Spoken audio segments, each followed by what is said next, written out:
El teatro es mi realización y mi vida. Cuando Buero deje de existir, ya no quedará más que su obra, y Buero será su obra. Antonio Buero Vallejo. Nos encontramos ante el más importante dramaturgo español de la segunda mitad del siglo XX, innovador en temas y estéticas. Desde sus primeras obras marca un punto clave entre el teatro de la posguerra y el teatro moderno. Además de un gran dramaturgo, tuvo una gran importancia política y fue una figura intelectual reconocida en el extranjero. Su teatro suele clasificarse como simbolista y de drama histórico. Se trata de un realismo con rupturas espaciales y temporales, recursos fantásticos y metáforas sociales. Admite influencias de Unamuno, Ibsen y Brecht. En un contexto sumamente difícil, siempre luchó por la libertad de expresión y se cuestionaba la posibilidad del teatro como un modo de enfrentarse al poder. Nació en Guadalajara y gracias a la educación de sus padres se inició desde los 4 años en la pintura. Ya en la adolescencia recibe premios por su narrativa. A sus 18 años su familia se muda a Madrid y él ingresa al Instituto de Bellas Artes de San Francisco, interesado todavía en la pintura, pero con un mayor acercamiento al teatro. En 1936, su padre es detenido y fusilado por la policía republicana. Antonio adquiere mayor sensibilidad política y milita el Partido Comunista. Colabora con sus escritos y pintando murales. En 1937 se incorpora a un batallón de infantería. Cuando la Guerra Civil Española termina con la subida del fascista Francisco Franco al poder, él es detenido, encerrado en la Plaza de Toros y llevado un mes al campo de concentración de Soneja. Fue condenado a muerte por su adhesión a la rebelión, sentencia que posteriormente se redujo a 30 años de prisión. Pasó encerrado en diferentes cárceles de 1939 a 1946. Su estancia más famosa fue en la Plaza Conde de Toreno, donde entabla amistad con Miguel Hernández y realiza su famoso retrato. Fue dejado en libertad condicional, desterrado de Madrid en el 46. Este año, con el tema de la ceguera, escribe su primer drama, En la ardiente oscuridad. 2 años después, redacta Historia despiadada y Otro juicio de Salomón. Su debut en los teatros se da al año siguiente con Historia de una escalera. Porque el hijo deshonra al padre, la hija se levanta contra la madre, la nuera contra su suegra y los enemigos del hombre son los de su casase. Miqueas capítulo 7, verso 6. Dice el epígrafe de este drama en 3 actos que narra las peripecias de las familias que comparten una vecindad en España.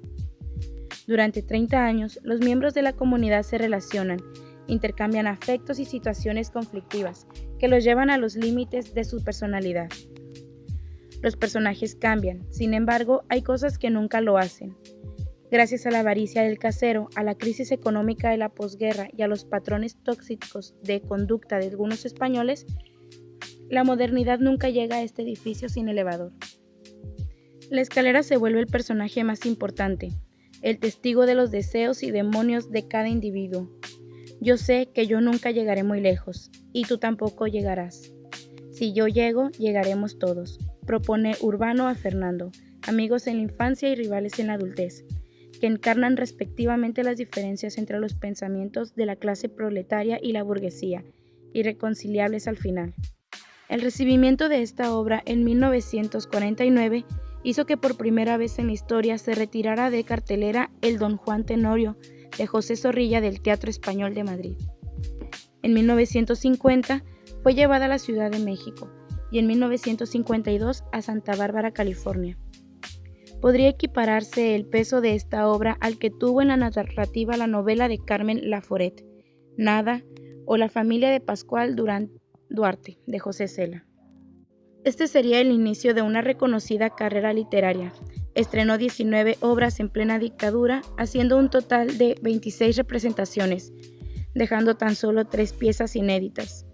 También son muy destacables sus adaptaciones de dramas extranjeros de autores como Brecht e Ibsen, sin olvidar su versión de Hamlet. En la década de los 50, su producción dramática se intensifica.